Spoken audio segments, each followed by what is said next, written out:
As I've been in the recovery world since I've gotten sober, I'm learning that there are two different types of problem drinkers, alcoholics.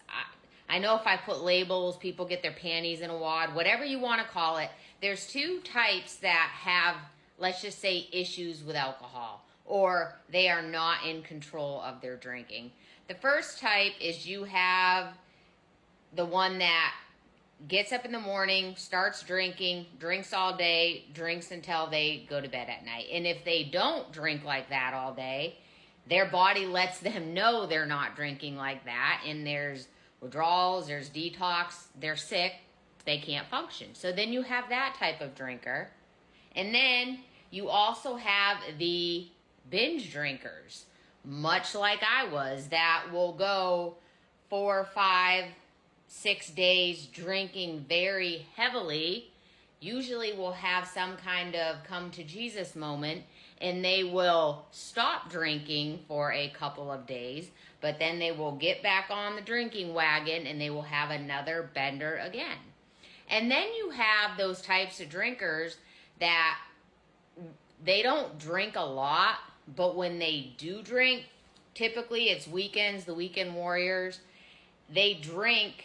They don't have any control once they start. Once they have that first drink, they keep going and going and going until they pass out, black out, and they may do that for a day or two, however many days on the weekend. So that's just what I've observed from being in recovery communities and just recovering out loud here in the comments and DMs I got.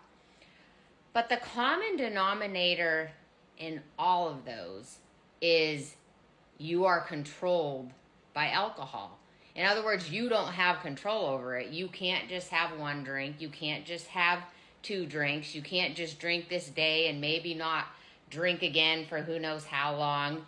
You don't have the ability to know you have something important the next day and you need to be sober and you don't want to show up there smelling like alcohol. You don't have enough control because you are dependent on it, whether it's chemically or emotionally. You still drink. And I don't think that one is necessarily worse than the other. I think the avenues to getting sober can be different. One may need more medical attention than another one needs, but they're all issues. And so when I get questions from people saying, do you think I'm an alcoholic? I'm like, well, I've never met you. I can't answer that. And they'll say things like, well, I only drink this many days a week. And so then my next question is, can you control it? How many drinks do you have? Are you able to just have a few and stop? And if the answer is no, then here's your sign.